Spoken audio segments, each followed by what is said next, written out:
Kini waktunya para bajingan, anjing bersurban, Habib gadungan, suka nipu di Nusantara. Minggatlah minggat ke Yaman sana.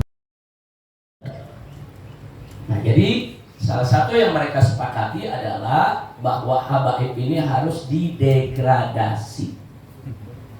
Nah, jadi bagaimana supaya mereka tidak punya pengaruh lagi di tengah masyarakat?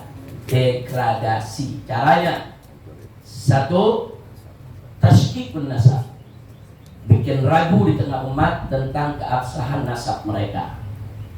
Kedua, kumpulkan semua kejadian-kejadian aib yang jelek yang dilakukan oleh oknum-oknum habaib. Kalau satu dua oknum, tapi mereka kumpulkan sebanyak-banyaknya supaya enggak lagi disebut oknum. Dan itu mereka kumpulkan. Jadi mereka sepakat kumpulkan, bahkan kumpulkan juga korban-korbannya, wawancarai mereka, bikin videonya dan seterusnya. Nah, itu dalam rangka untuk mendegradasi. Nah, jadi yang menariknya, saudara, pada pertemuan para jenderal tua tersebut dan kelompok intelijen hitam tersebut, ada beberapa tokoh begal nasab yang ikut hadir. Saya tidak perlu sebutkan namanya, saudara ikut hadir dan ikut memberikan kontribusi. Nah, kontribusi dia jelaskan bagaimana cara menyerang nasab habaib, bla bla bla bla bla, dan itu menjadi tugas dia, saudara. Dan makanya jangan kaget kalau kalangan begal nasab ini sering didatangi oleh pimpinan BNPT, pimpinan Densus 88, saudara, karena ini memang proyek politik degradasi, yaitu para habaib, supaya habaib udah nggak dipercaya lagi lah, supaya masyarakat udah habaib ini nggak ada lagi pengaruhnya di tengah masyarakat, ya kawan.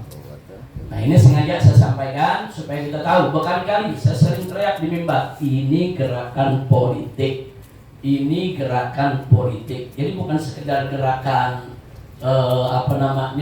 diskusi ilmiah, tesis ilmiah, bukan. Ini gerakan politik, saudara. Karena memang tidak bisa dipungkiri pengaruh habaib di Indonesia luar biasa, saudara.